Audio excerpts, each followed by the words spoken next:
기도하겠습니다. 부족한 종입니다. 입술이 둔한 사람입니다. 성령께서 함께하여 주셔서 꼭 필요한 말씀, 하나님의 뜻을 분명하게 전하는 귀한 시간이 되도록 성령님 인도해 주시옵소서. 듣는 자가 은혜가 받게 하시고 말씀을 전하는 자가 큰 기쁨이 있는 복된 시간이 되기를 간절히 소원하오며 예수님의 이름으로 감사하고 간절히 기도하옵나이다.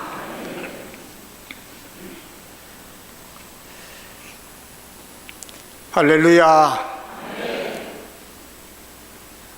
예배에 참석하신 성도님들의 심령과 가정과 하시는 모든 일들과 기도의 제목들 위해 주님의 놀라우신 임마누엘의 축복이 충만하게 되기를 주님의 이름으로 축복합니다. 제가 큰 실수를 했습니다. 이 본문 말씀을 전할 때에 아마 10장 1절부터 10절까지를 제가 얘기를 문자로 보낸 것 같은데 제가 착각을 했어요. 원래 본문은 3장 1절부터 10절까지입니다. 그래서 두 군데를 같이 이제 설교를 하게 되면 설교가 너무 길어질 것 같아서 여러분들이 원하시면 제가 지금 읽는 이 설교 본문을 가지고 그렇게 설교를 했으면 좋겠습니다. 제가 1절과 2절, 10절만 제가 봉독할 테니까요. 여러분들이 들으시기를 바랍니다. 1절과 2절과 6절 말씀만요. 제가 봉독하겠습니다. 사도행전 3장 제9시 기도 시간에 베드로와 요한이 성전에 올라갈새 나면서 못 걷게 된 이를 사람들이 메고 오니 이는 성전에 들어가는 사람들에게 구걸하기 위하여 날마다 미문이라는 성전문에 두는 자라. 그리고 6절 말씀에 보니까 베드로가 이르되 은과 금은 내게 없거니와 내게 있는 이것을 내게 주노니 나사렛 예수의 이름으로 일어나 걸으라 하고. 아멘.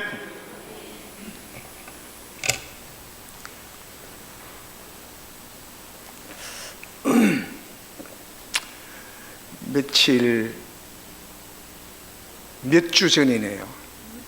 제가 처음 목사가 되기 위해서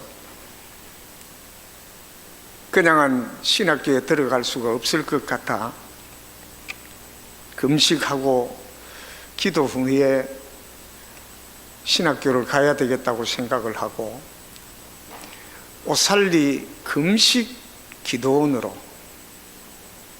30년 전입니다. 천막으로 되어져 있는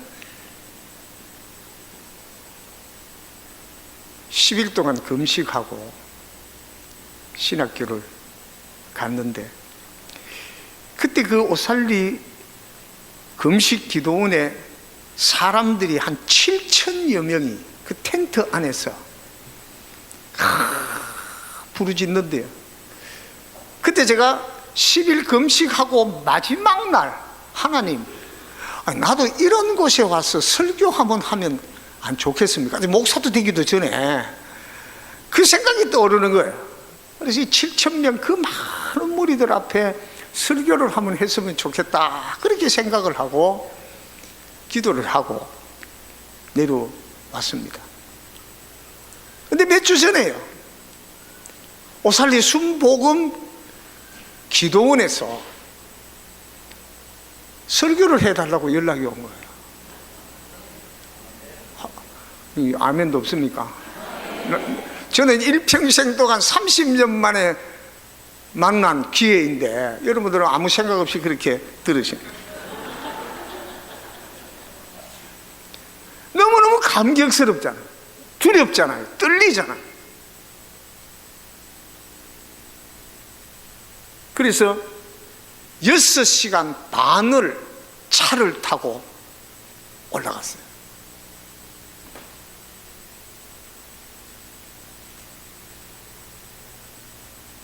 포스터에 사진이 이렇게 나와가지고, 작은 포스터 가지고 큰 포스터를 주고, 이거는 아마 광고용으로 저한테 보낸 것 같아요. 여기 사진이 나왔어요. 이걸 받는 순간요, 이야, 뗐다, 너무 좋다, 내가 하나님께서 나를 이렇게 그곳에 서도록 해주시는 겁다 하고 막 기분이 너무 좋았어요. 그런데 좋은 것은 잠시고 걱정거리가 생긴 거예요. 이야, 7,000명이나 되는 사람들이 모여 있을 텐데 그 앞에서 어떻게 내가 설교를 하겠나. 경험이라고는 치유하는 교회 한 2,500명 되는 수요 예배 해본 것이 전부 다인데, 야, 7,000명 앞에 가서 어떻게 하겠나. 6시간 반을 타고 두근반 세근반, 아니 약국에 가서 우황청심만이라도 하나 사서 먹고 가야 되나 하고 올라갔어요. 그런데요, 사람이 문제가 아니고 들어가니까, 목사님, 우리 기도원에는 시간이 딱 정해지가 있습니다. 기도 몇 분, 찬송 몇 분, 설교 몇 분. 6시간 반을 타고 올라갔는데요, 설교를 30분만 하라는 거야. 30분.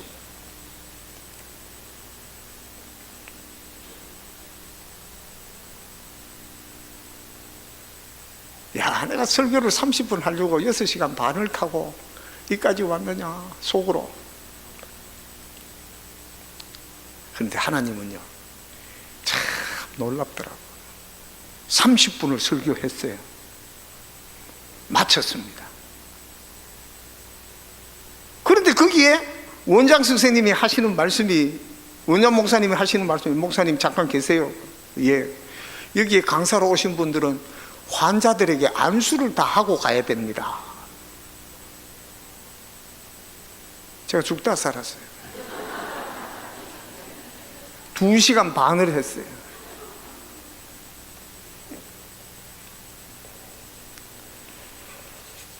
놀라운 경험이었습니다. 암 환자로부터 시작하여 여러분 재산에 파산 나고 갈등을 가지고 인간관계에 무너져 억울한 사람들이 거기에 쭉 줄을 서서 머리를 내밀면서 안수해 주십시오, 안수해 주십시오. 그들의 그 간절함이 정말 뜨거워요. 30년 동안 바라며 이곳에 서서 설교 한번 했으면 좋겠다라고 생각했던 그 마음이 그들의 머리 위에 손을 얹으면서요, 이야, 바로 이거구나.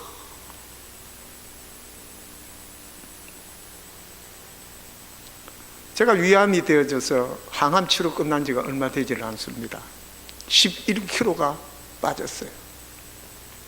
다리가 후들거리고 힘이 없어 본교에 설교하기도 힘들 정도로 그렇게 어려움을 겪으면서 암 환자들에 대한 마음이, 심정이, 그들의 아픔이요, 제가 경험하게 되고 나니까 병원에 암 환자들 찾아가서 주여 믿습니다, 암이 떠나갈 줄로 믿습니다, 세포가 돋아나기를 믿습니다. 그때는 그냥 근성으로 해요. 아픔을 느끼지는 못하니까. 내가 아파보고 위를 다 제거하고 난 후에 식사를 하며 고통을 받고 항암 치료를 하면서 고통을 받으면서, 바로 이거구나. 우리 주님께서 우리의 인간의 고통을요 그대로 다 경험하시기 위하여 이 땅에 오신 것 아니겠어요?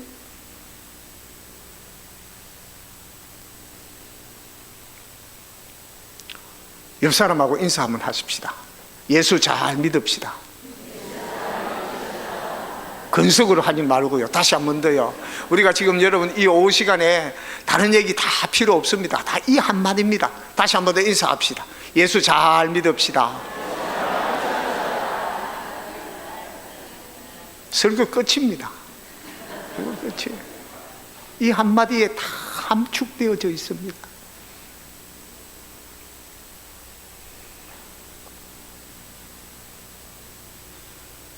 사람들은 대부분 무언가를 가지고 있는 것으로 평가하려고 합니다.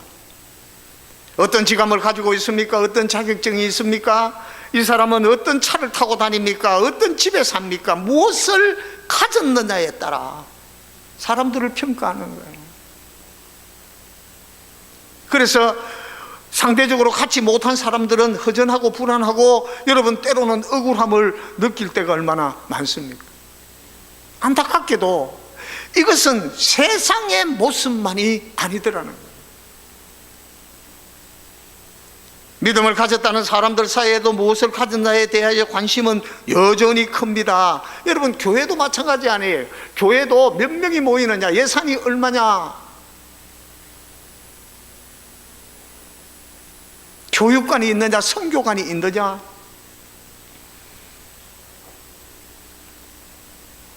하물며 목사는 어떤 차를, 그 교회 담임 목사는 어떤 차를 타느냐에 따라 거기에다 관심을 두고, 생활비를 얼마나 받느냐는 물론이고요. 어떤 사람들은 자기 직분에 대한 관심거리, 장로나 권사나 그 정도쯤 돼야 교회에 다니는 자부심을 갖는 것이 현대인들의 믿음의 생활 아니겠습니까?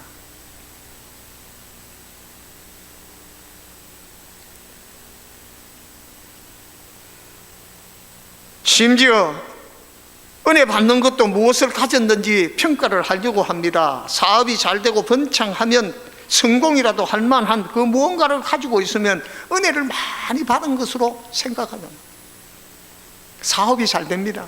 그 장로님 은혜를 많이 받아. 자녀들이 잘 되었습니다. 아이고 그 집사님 은혜를 많이 받았어. 그렇습니다. 반대로 무언가 손에 쥐고 있는 게 없으면 하나님의 은혜 주셔 곧 채워줄 것이라고 생각하면서 교회의 직분을 세울 때도 기도 열심히 하고 신앙생활 잘하는 사람보다는 무언가 가지고 있는 사람들을 세우려고 하지 않습니까?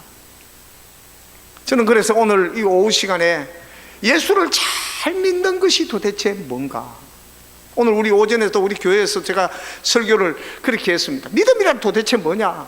믿음이란, 따라 한번 해볼까요? 가치관의 변화다. 믿음이란 가치관의 변화예요. 예수 믿기 전에는 내가 어떤 것을 최고로 여기며 제일로 여기며 가장 소중한 것으로 여겼는데, 내가 예수 믿고 난 후에 예수님이 최고였습니다.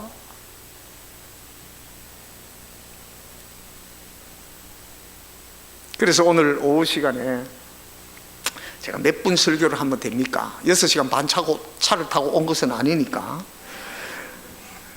여러분들 아멘 소리에 제가 측정을 해가지고 아멘 소리가 이분들 다 알아들었구나, 그러면 설교를 마쳐야 되겠다, 그렇게 느껴지도록 아멘하는 여러분들 되시기를 주님의 이름으로 축복합니다. 아멘. 위 목사님 설교할 때도 마찬가지입니다. 여러분 아멘 소리를 하면요 목사님이 힘이 나요. 그 예배 분위기가 살잖아요. 자, 첫 번째로 아멘 잘하는 성도가 예수를 잘 믿는 사람이다. 저는 그렇게 평가하고 싶습니다. 목사님 그러면 아멘 소리만 아무것도 없는데도 아멘 아멘 아멘 해야 합니까? 아멘에는, 제가 전번에 와서 이 얘기를 한번 한 기억이 납니다. 아멘에는 6가지의 의미가 담겨져 있습니다. 그냥 아멘 아멘 한 것으로, 표현한 것으로 믿음이 좋아지는 것이 아니라 그 아멘의 뜻을 담아가지고 아멘 해야 된다는 거예요. 아멘의 뜻의 첫 번째가 무엇인가 하면요, 저번에 한번 물었더니 그렇게 되기를 원합니다. 아멘, 맞습니다. 첫 번째 아멘의 뜻은요, 동의합니다. 동의합니다. 오늘 본문 말씀을 봉독했는데 그 말씀에 내가 동의합니다. 찬양을 했는데 그 가사에 내가 동의합니다. 오늘 예배 분위기 이 모든 것에 대한 은혜에 내가 동의합니다. 그때 아멘 하는 거예요. 두 번째는요, 그렇게 되게 해 주십시오. 그래서 우리가 찬송 부르고 여러분 기도하고 말씀 보고 설교 들을 때 아멘 하는 거예요. 아멘, 그 말씀을 내게 그대로 다 이루어지기를 원합니다. 오늘 말씀이 여러분들의 심령과 가정과 생업 속에 그대로 이루어지게 되기를 주님의 이름으로 축복합니다. 바로 그거예요. 아멘. 그렇게 되기를 원합니다는 거예요. 그 축복이 내게 오기를 원한다는 거예요. 내 자손에게 오기를 원한다는 거예요. 우리 가문에 가기를 원한다. 그렇게 마음을 먹게 되면 아멘 하는 거예요. 그런 뜻이 담겨져 있지도 않으면서 아멘 하는 것은 아멘의 진짜의 뜻이 아니라는 거예요. 세 번째, 아멘의 뜻이 무엇인고 하면 진실로 참이라는 거예요. 성경 말씀 보면 마태복음 공관복음에 보면 예수님께서 이 말씀을 하셨어요. 중요한 말씀을 하실 때마다 예수님이 아멘, 아멘 그렇게 말씀하셨어요. 그걸 우리말로 어떻게 표현했느냐 하면 예수께서 말씀하셨습니다. 진실로 진실로 내가 가라사대, 그렇게 말했잖아요. 진실로라는 단어가 아멘이에요. 참이라는 말이에요. 참되라는 말이에요. 그게 가슴에 와닿게 되면 여러분들 아멘 해야 돼요. 소리를 막 크게 해라, 과음 질러다, 그게 아니에요. 아멘. 맞습니다. 참입니다. 네 번째, 아멘의 뜻이 무엇인고 하면요, 시작입니다. 믿음의 시작입니다. 여러분, 헌신의 시작입니다. 사명을 바로 일할 수 있는 시작입니다. 선교의 시작입니다. 그 시작할 때 아멘으로 시작하는 거예요. 오늘 설교 말씀을 듣고 내가 회개하고 다시 주님께서 주신 그 일을 내가 지금부터 시작하려고 합니다. 이때 아멘, 아멘.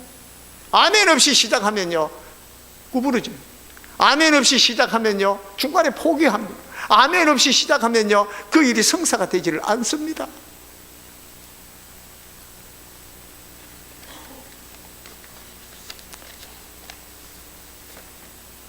아멘에 대한 얘기가 고린도후서 1장 나와 있지요. 아멘하여 하나님께 영광을 돌리라. 아멘 하라는 거예요.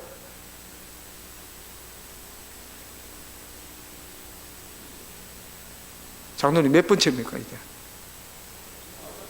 5번째죠. 가만히 계시니까 듣고 계시는지 안 듣고 계시는지 몰라서 5번째, 종말이라는 단어가 아멘입니다. 끝. 그래서 저는 제가 소원하기를, 하나님 내가 죽을 때에 아멘 하고 죽기를 바랍니다. 아멘 하고 마쳤다는 거예요. 주께서 나에게 주신 이 사명을 끝까지 잘 마쳤습니다 하고 죽을 때 아멘. 사도 바울의 얘기처럼요, 달려갈 길을 마치고 믿음을 지키고 끝까지 자기에게 주어진 그 일을 다 감당하고 의의 면류관을 쓸 때 아멘.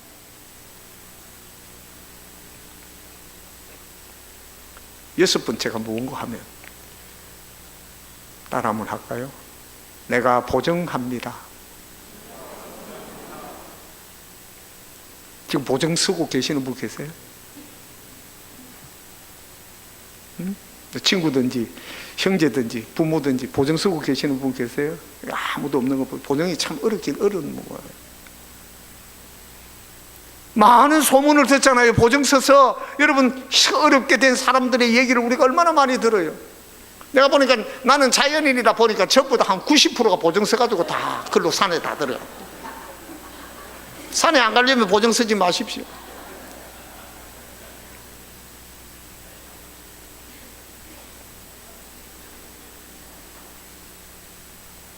그런데 놀라운 사실은 내가 아멘 하는 것은요, 내가 보증 씁니다 그 말이에요. 여러분, 보증 쓸 자신 없으면 아멘 안 해야 돼요. 이제 아멘 안 하네 보니까. 왜 그런지 아십니까? 예수님께서 십자가에 달리셔서 우리를 향하여 아버지, 내가 저들의 보증이 되겠습니다. 할렐루야. 저들의 죄를 내가 다 보증하고 가겠습니다. 저들의 아픔과 고통과 멸시와 천대를 내가 다 보증하고 가겠습니다. 저들이 가지고 있는 것 나를 주십시오. 그렇게 해서 예수님께서 골고다 언덕 위에 십자가에 돌아가셨어요. 믿어요? 믿으면 여러분들은 주님을 위하여 보증을 서드려야죠. 근데 우리는 보증 서지 않으려고 하잖아요. 내 일이 바쁩니다. 내 사업이 바쁩니다. 이것이 더 소중합니다. 이것이 더 급합니다고 세상 일과 자기의 일에 바쁘잖아요. 시시때때로 우리를 향하여 내가 너를 위하여 보증을 섰고 내가 너를 위하여 목숨을 버렸는데 넌 나를 위하여 보증을 서리. 그래서 성경 속에 그 보증을 기억한 사람들만이 끝까지 주님을 위하여 살았던 사람들이에요. 사도 바울이 그랬습니다. 오늘 읽었던 이 베드로가, 여러분 베드로가 나중에 어떻게 해야 죽는지 아시잖아요. 나는 주님처럼 바로 십자가에 달려 죽을 수가 없어. 거꾸로 죽겠습니다. 베드로는 아멘하는 삶을 살았습니다. 주님이 원하시면요 절대로 거부하지 않았습니다. 그는 정열적으로 주를 위하여 보증인이 되셨습니다. 교회 목사님이 무언가 부탁을 하면 여러분 계산부터 먼저 하잖아요. 이 일이 내게 유익한가? 이것이 내 이름이 나는가? 이것을 통하여 내가 좀 더 생색을 낼 수 있는가? 그리고 사람들이 나를 알아주는가?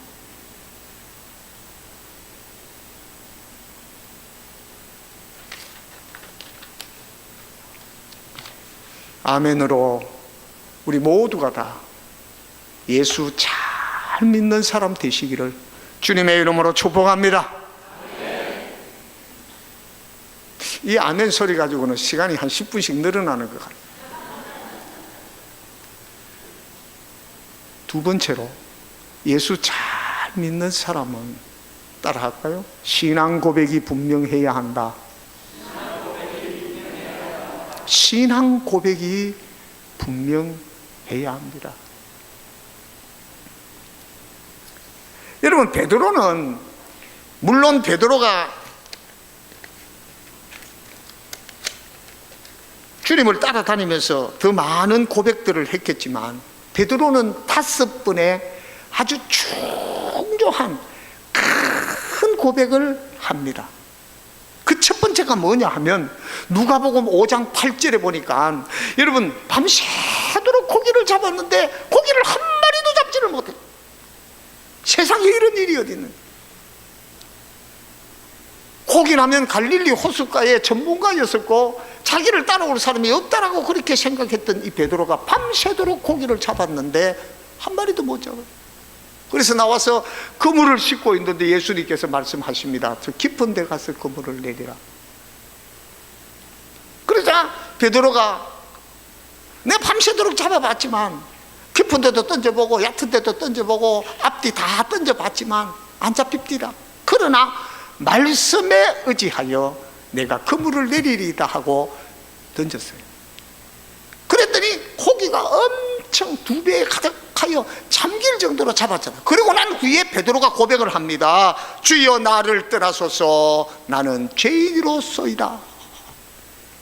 예수 만나고 난 후에 가장 멋진 신앙 고백이 주여 나를 떠나소서 나는 죄인입니다. 여러분 신앙은요 내가 죄인이라는 것부터 출발되어지는 거예요. 여러분 베드로가 예수님을 만나 그가 수제자로 제자로 하나님의 사람으로 크게 쓰임받았던 첫 번째 고백이 나는 죄인입니다. 이런 고백이 저와 여러분들에게 있게 되기를 주님의 이름으로 축복합니다. 여기서부터 출발하는 거예요. 내가 죄인인 자가 어떻게 교만할 수 있어요? 내가 죄인인 자가 어떻게 머리를 쳐들 수 있어요? 내가 죄인인 자가 어떻게 내 이름을 내실 수가 있겠습니까? 시간이 없기 때문에 제가 두 번째로, 베드로의 고백은 어디에서 나오느냐 하면 요한복음 6장 68절에 보면요, 베세다 들판에서 여러분 물고기 2마리와 보리떡 5개로 여러분 5,000명, 장정 5,000명이니까 여러분 어린아이와 그 부녀자들을 다 합치면 한 2만 명쯤 되는 사람들에게 먹입니다. 그 당시에는요, 그 아마레츠라고 하는 그 최저 서민들, 다시 말하면 빈곤층이 약 86%예요. 유대인들의 86%가 하루에 한 끼를 제대로 먹을 수 없는 그런 아마레츠라고 하는 아주 못 사는 사람들. 그러니까 예수님 따라다니니까 먹을 것이 생겨. 그러니까 그 사람들이 쭉 예수님을 따라가요. 그날 또 그들은 고기와 빵으로 배를 불렸어요. 그때 예수님께서 그들에게 가르쳐준 말씀이 무엇인고 하면요, 여러분, 나는 하늘에서 내려온 떡이다. 생명의 떡이다. 영생하는 양식인 여러분 예수님에 대한 말씀을 그들에게 전거했더니 그들이 이해할 수가 없는 거예요. 그들에게 필요한 것이 무엇이냐? 지금 육신의 떡이라는 거예요. 지금 배고픔을 여러분 해결하는 것이라는 거예요. 그러니 나는 하늘의 양식이라, 생명의 떡이다. 그랬더니 그들이요, 하나 둘씩, 야, 저 사람 맛이 간 사람이야. 이해할 수가 없었어요. 그래서 한 사람 두 사람 다 떠나가게 되어지니까 제자들에게 묻습니다. 너희들도 떠나려고 하느냐? 이때 베드로가 여러분 다 신앙 고백을 합니다. 영생의 말씀이 주님에게 있는데 우리가 누구에게 가오리까? 할렐루야. 영생의 말씀이 주님에게 있는데 우리가 어디로 가겠습니까? 주님의 말씀이 영생의 말씀인 줄로 믿습니다. 우리 재직들 올해, 여러분이 거성교회 재직들요, 올해 최소한으로 3독 정도는요, 오늘 그거 한번 확인 한번 해볼까요? 우리 장로님들 한 5독 중 읽어야 하고, 재직들은 3독을 해야 돼요. 3독. 재직도 손들어라고 확인 한번 할까요? 위 목사님 그래 한번 할까요? 제가 왜 이렇게 얘기를 하느냐 하면 저희 교회에 93세대는 몇 살요? 93세대는 김임선 권사님이라는 권사님이 계세요. 예수 믿은 지 딱 10년 됐어요. 그러니까 93세니까 10년 됐으니까 83세에 예수를 믿었는데 그 범어, 우리는 부산대학, 양산 부산대학병원 바로 앞인데요, 거기는 옛날부터 불교 지역이에요. 암자만 4개가 있어요. 집에 가면 전부 다 팔에다가 전부 다 염주를 다 둘둘 감아가요. 근데 그 사람이 83세에 저희 교회로 와 예수를 믿기 시작한 거예요. 물론 그의 딸이 부산에 와서 참 이 가족들이 굉장히 중요한 거예요. 엄마, 딴 거 말고 교회 가자. 교회 가야 천국에서 나 만날 수 있어. 교회 가자. 그 딸이 구수동에 큰 교회, 도로가에 있는 교회인데 그게 권사님이에요. 딸이 자꾸 교회 가자니까 교회로 왔어요. 참 저는요, 참 예수 믿어도 그렇게 믿는 사람 처음 봤어요. 수많은 사람들을 봤는데도 그 김임선 권사님처럼, 권사인데 제가 권사를, 명예 권사를 벌써 92살에 제가 작년에 당에서 얘기를 해요. 이분은 명예 권사를 드리자. 92세에 명예 권사가 돼요. 안경도 안 쓰고 성경을 읽어요. 처음에 저를 만났을 때 손에 염주를 축축 감고 손을 이렇게 합장하면서 주지 목사님 안녕하세요 이렇게. 부목이 있으니까 내가 담임 목사라고 하니까 나는 큰 목사고 그는 부목은 작은 목사인 줄 알고 주지 목사님 그랬던 분이에요. 근데 이분이 성경을 읽는데요, 1년에 2독씩 합니다. 93세 된 분이 1년에 2독. 근데 그분의 고백이 그래요. 목사님, 제가 성경 읽을 때 처음에는 교회 와서 기도하니까 제가 기도하는데 기도가 계속해서 반복해서 나오는 기도가, 하나님 아버지 우리 사이 사업하는 거 잘 되게 해주세요, 우리 딸 잘 되게 해주세요, 손자 잘 되게 해주세요. 이것만 계속해서 하시더라고요. 우리 집 자식들, 우리 집 사이, 우리 집 가족, 이것만 기도를 했는데 제가 성경을 1독 하면서 국가와 민족을 위하여 기도하고, 목사님을 위하여 기도하고, 이웃을 위하여 기도하고, 가난한 자를 위하여 기도하고, 병든 자를 위하여 기도하고, 약한 자를 위하여 기도가 되대요. 할렐루야.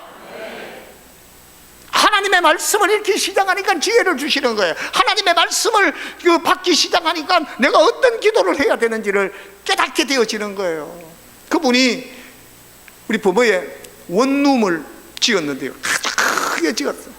처음 특파기를 할 때 목사님 와서 기도해 주세요. 그 사진도 제가 이만큼 크게 해서 드렸는데 그걸 그 원룸 앞에다가 탁 붙여놨어요. 목사가 기도하는, 손 들고 기도하는, 탁 붙여. 그리고 그 아들에게 5층 제일 위에다가 자기 방을 하나 꼭 만들어다오. 여러분, 신앙생활은 그렇게 하는 거예요. 그 위에다가 내 방을 하나 꼭 만들어다오. 왜 만들어 달라고 했어요? 그게 기도실이라는 거예요. 그래서 제가 십자가를 하나 사드렸어요. 그걸 벽에다가 다 걸어놓고 그 앞에서 방석을 하나 놓고 무릎을 딱 꿇고 기도를 하는 거예요. 할렐루야. 참 진짜야, 놀랍지 않습니까? 제가 찾아가면요, 뭔가 대접, 어디서 그렇게 배웠는지 아마 그 딸님이 그렇게 얘기한 것 같아요. 목사님, 이거 그 친방 대원들하고 식사하세요. 봉투 주는 거는 그분밖에 없어요.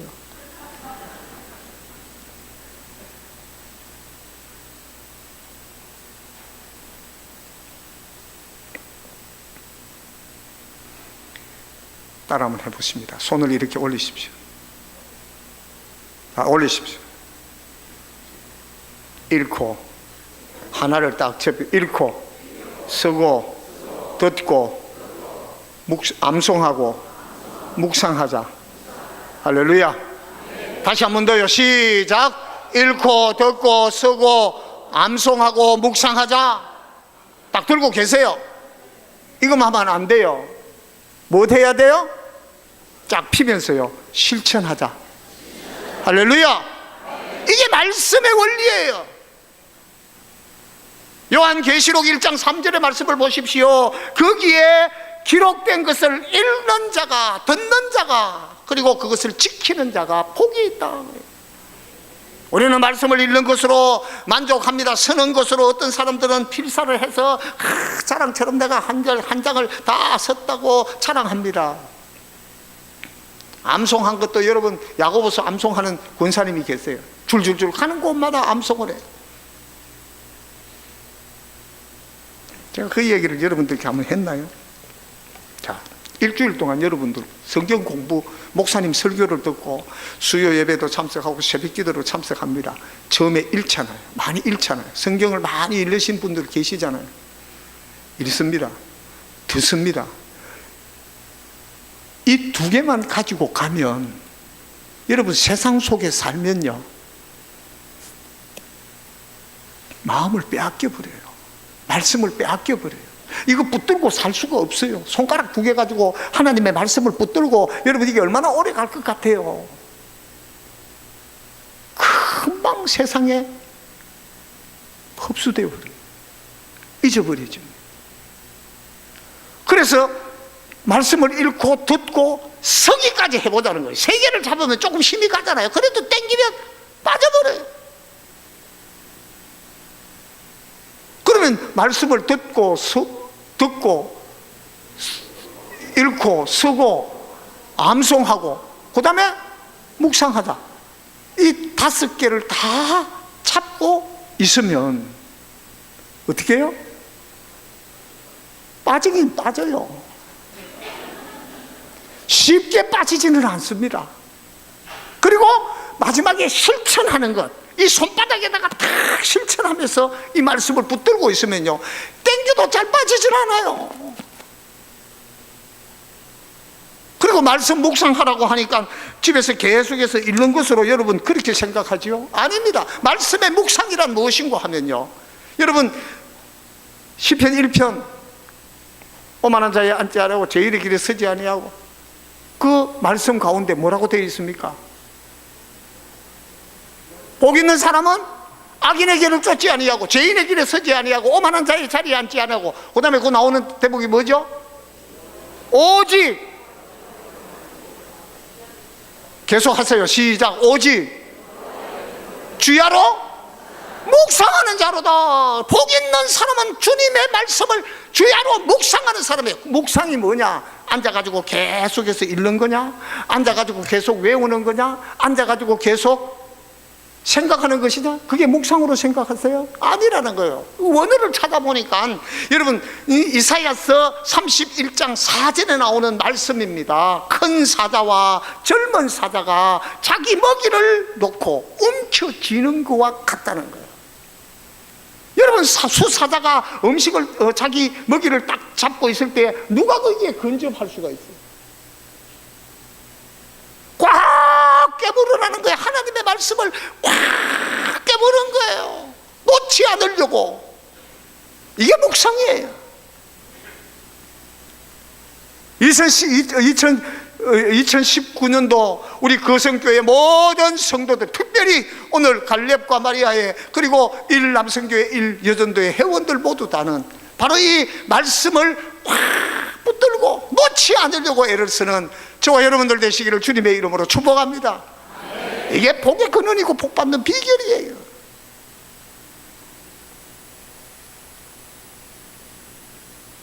제가 언제까지 하면 됩니까? 이렇게 하니까 우리 목사님은 참 듣기 좋은 소리를 알아서 많이 하십시오. 자, 시간이 없기 때문에 세 번째 신앙 고백은,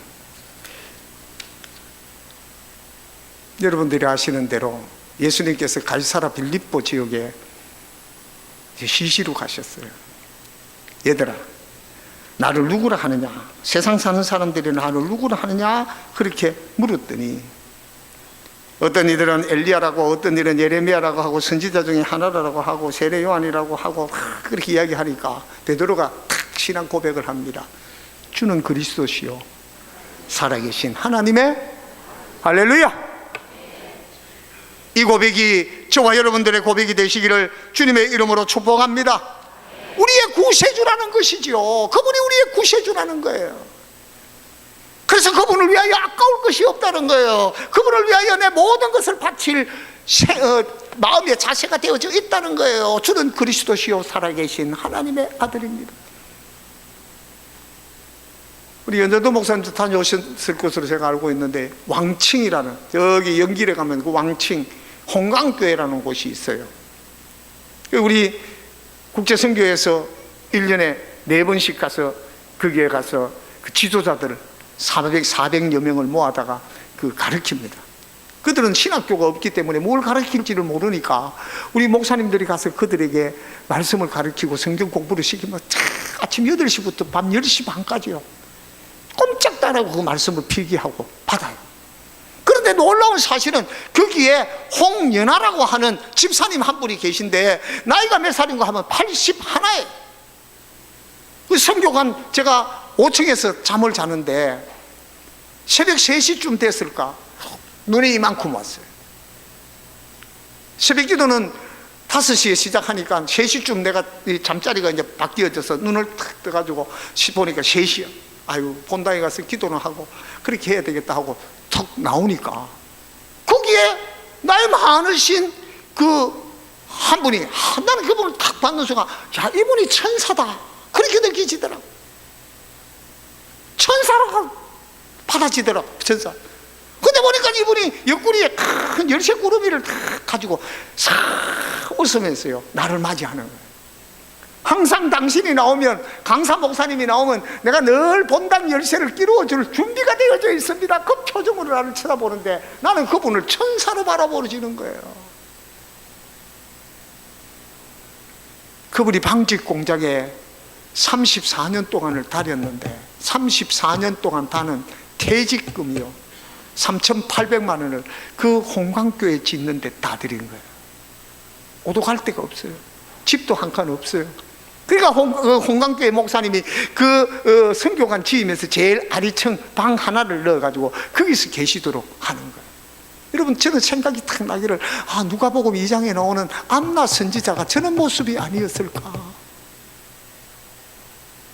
주는 그리스도시요 살아계신 하나님의 아들로 우리가 고백한다고 하면 그분을 위하여 우리가 아낄 것이 무엇이 있습니까? 그분을 위하여 우리가 못 쓸 것이 뭐가 있겠습니까? 그래서 제가 그분이 안내를 하시면서 오는데 눈이 새벽 3시에 눈이 팍 오는데 훤해요. 그 앞에 그 가로등이 있었어요.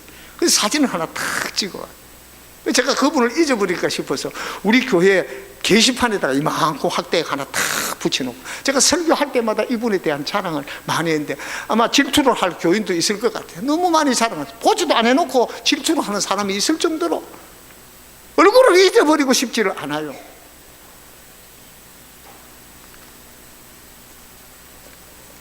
사랑하는 성도 여러분, 우리 모두 다 예수 그리스도가 나를 위하여 십자가에 죽으시고 영원한 생명을 주셨음에 대한 분명한 믿음을 가지시고 앞으로 남은 생에 주는 그리스도시요 살아계신 하나님의 아들임을 고백하며 헌신하고 충성하는 저와 여러분들 되시기를 주님의 이름으로 축복합니다.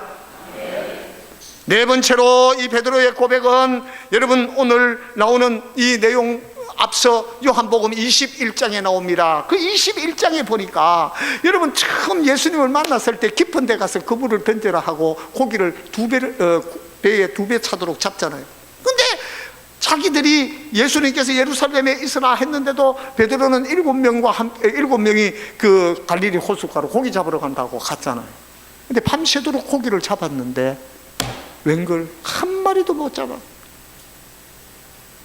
요한복음 21장에 이런 일이 있구나. 어찌 이런 일이 있나. 그렇게 생각하고 있는 그때 얘들아 고기가 있니? 없습니다. 배 오른편에 던져라. 오른편에 그물을 내렸어. 153마리의 고기를 잡잖아요. 그리고는 그분이 예수님인 줄 알고 뛰어와 얼큰 끌어안습니다. 주님께서 그들을 위하여 그 고기를 구우시고 초반을 준비하시고 베드로에게 묻습니다. 베드로야, 네가 나를 사랑하니? 네가 나를 사랑하니? 네가 나를 사랑하니? 3번씩이나 부인하며 여러분 저주하며 부인했던 베드로를요 3번씩이나 네가 나 사랑해? 네가 나 사랑해? 네가 나 사랑해? 내 어린 양을 먹이라. 내 양을 치라. 내 양을 먹이라. 사명을 감당할 수 있도록. 제 생각으로는 이 베드로가 막 비비고 오면서 주님, 내가 주님을 사랑하는 줄 주께서 아십니다. 아마 그리 안 했겠어요? 우리 같으면 때려쳐라 임마. 니 뭐 그렇노? 아이고 니 같은 게 뭐 하겠나? 안 그렇겠어요? 그런데도 주님은 그 베드로를 포용하시고 다시 그에게 사명을 맡깁니다. 사랑하는 성도 여러분, 우리가 뭐 별로 쓸모있는 존재들은 아니잖아요. 내세울 것이 별로 없잖아요. 그런데도 여러분들에게 2019년도를 주시면서 내 어린 양을 먹이라. 내 양을 치라. 내 양을 먹이라라고 우리에게 시간을 주시고 물질을 주시고 건강을 주시지 않았습니까? 저는 오프라 윈프리에 대한 얘기를 하면요 가슴이 푸근해요. 흑인 여자 알잖아요. 토크쇼의 1인자. 옛날에는 퍼스트 레이디, 미국의 영부인보다도 더 영향력을 가졌던 그 여인, 퉁퉁하고 그렇잖아요. 근데 그분의 재산이 얼마나 되었는가 하면요 4억 5천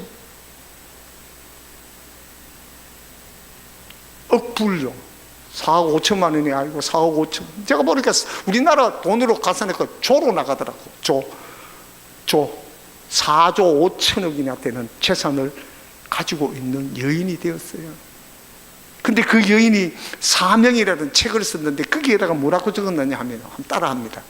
많이 가졌다는 것은 축복이 아니라 사명이다. 할렐루야. 여러분들은 뭘 많이 가지고 있어요? 시간이 많다라고 생각하십니까? 시간이 많다고 생각하세요? 마귀는 우리 사람들을 꼬셨을 때 네 가지를 가지고 꼬신대요. 얘야, 첫 번째로는 야, 이번 한 번만이야. 이번 한 번만이야. 사기치는 것도 이번 한 번만이고, 주일 빠지는 것도 이번 한 번만, 11조 때 먹는 것도 이번 한 번만이고, 이 다른 사람들 만나고 놀러 가는 것도 이번 한 번만, 한 번만 마귀가 그렇게 꼬시는데, 두 번째가 뭐냐 하면 누구나 다 하는 거잖아. 봐, 저기 장로님도 하잖아. 저 집사님도 하잖아. 권사도 하네. 니라고 못할 게 뭐 있어? 그렇게 꼬실란다는 거예요. 세 번째가 뭔지 아십니까? 그것 주면 괜찮아. 응? 아이고, 야, 뭐 한 2만 원 떼먹는 건데.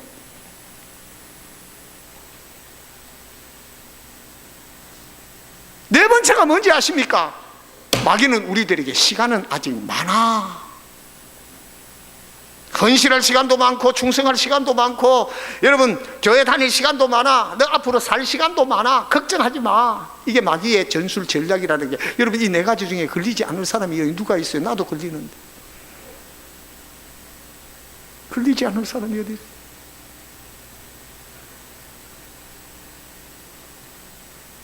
사랑하는 성도 여러분, 많이 가졌다는 것은 축복이 아니라 사명입니다.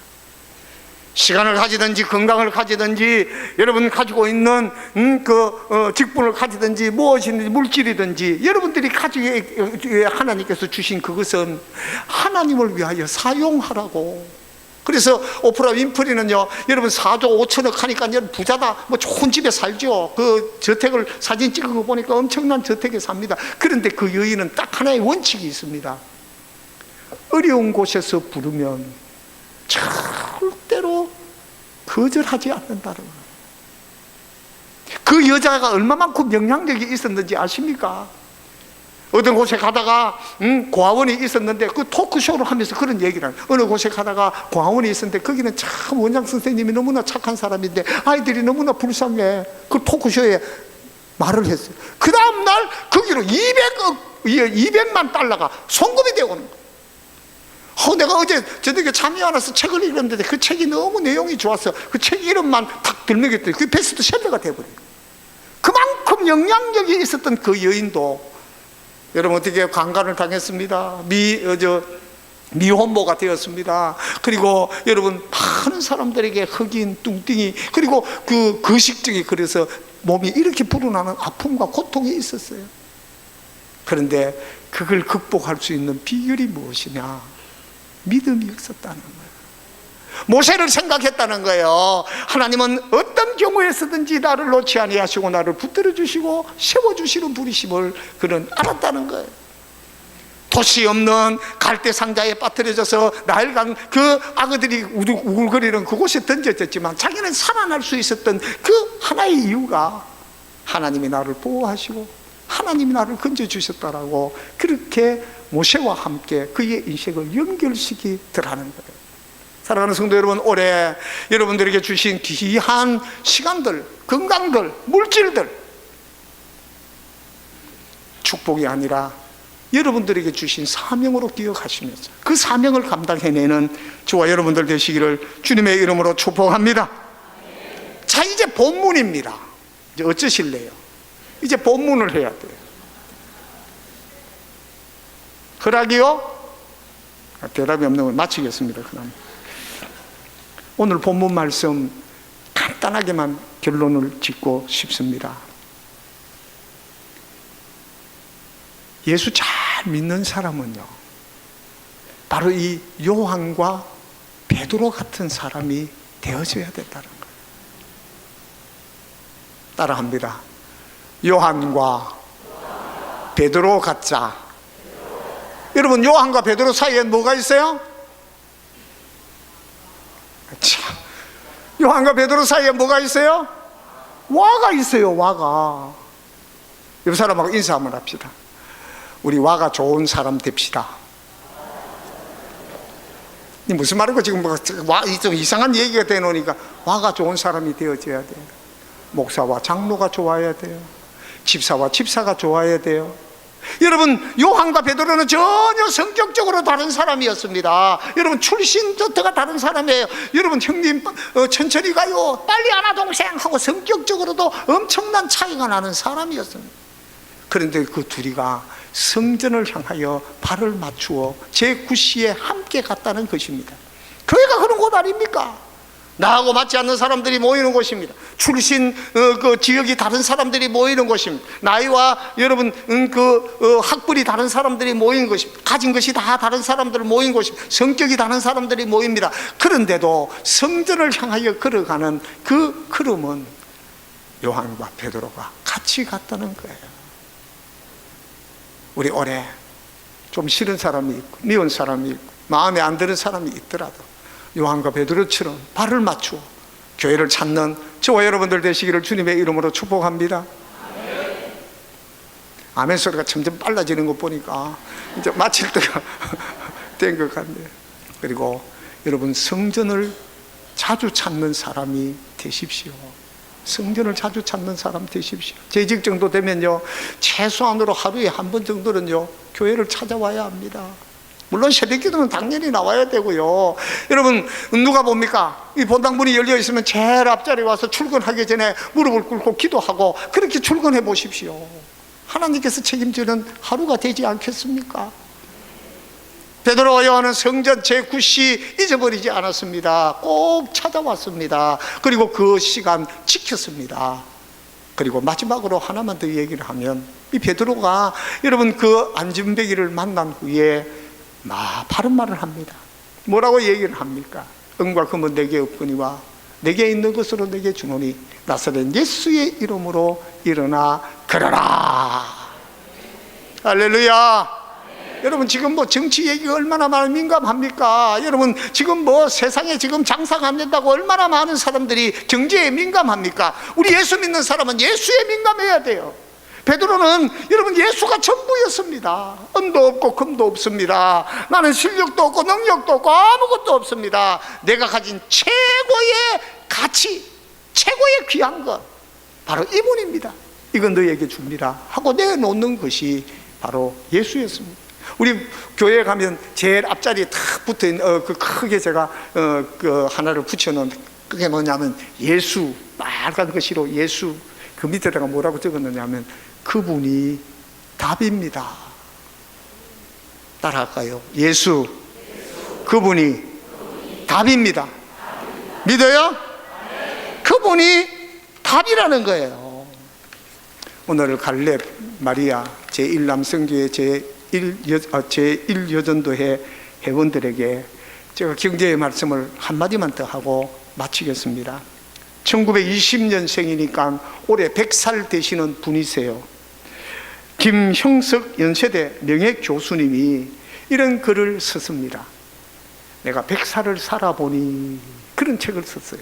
내가 100년을 살아보니까 이렇더라. 보통 신체적으로 23세, 24세가 되면 이 육신의 성장은 다 하는데 정신적 성장, 인격적 성장에는 한계가 없더라. 노력만 하면 죽을 때까지 여러분 인격적 성장, 정신적 성장은 계속 할 수가 있단다. 그런데 이분의 주장이 뭐냐 하면, 나이 40이 되더라도 공부하지 아니하면, 포기하면 녹슨 기계같이 쇠약하고 만다. 물론 직업에 따라 다른 특성은 있겠지만 많은 사람들이 50이 지난 후에 인생을 다 산 것처럼 얘기하더라. 그러면서 이분이 자기가 100년을 살아보니까 뭐 어떤 얘기를 하느냐 하면, 내 인생 중에 가장 황금기는 60부터 75세였었다. 내가 60부터 75세까지가 내 인생을 뒤돌아보니 그게 가장 황금기였었다. 가장 좋은 나이였었다. 가장 일할 만난 나이였었다. 가장 성숙한 나이였었다라고 김형석 교수님이 말씀하십니다. 여러분, 몇 세쯤 됐어요? 오늘 지금 헌신 예배를 드리는 분들의 나이가 바로 여기에 해당되지 않겠습니까? 갈렙도 85세 내 나이에 하나님께 내게 그 헤브론을 주시면 내가 정복하고 아낙 사람들을 물리치겠습니다. 모세는 80에 하나님의 부르심을 받았습니다. 2019년도 갈렙회 마리아회 그리고 제1남성교회 제1여전도회가 바로 이 김형석 이 명예 교수님의 말처럼 내가 지금 이 시기가 가장 황금기구나, 하나님의 일을 할 때 가장 적감하고 좋은 때구나, 그렇게 마음에 가지시고 앞으로 남은 세계 올해 여러분 저는 이 연말쯤 돼서 2019년도가 내 인생에 있어 믿음의 가장 많은 열매를, 오늘 설교도 보니까 우리 목사님 열매에 대한 설교를 한 열매가 가장 많았던 한 해구나, 그렇게 간증하는 그런 한 해로 만들어가게 되시기를 주님의 이름으로 축복합니다. 좋으신 하나님 은혜를 진심으로 감사합니다. 베드로는 5번의 신앙 고백을 통하여 예수 믿는 사람, 잘 믿는 사람이 어떤 사람인가를 분명하게 고백했습니다. 기도하는 사람, 말씀의 중심에 서는 사람, 그리고 특별히 신앙의 간적이 있는 사람, 신앙의 고백이 있는 사람 되어져서 앞으로 남은 생에 예수 잘 믿었구나 칭찬 듣는 우리 모두가 되도록 성령님 인도해 주시옵소서. 예수님의 이름으로 감사하옵고 간절히 기도하옵나이다. 아멘.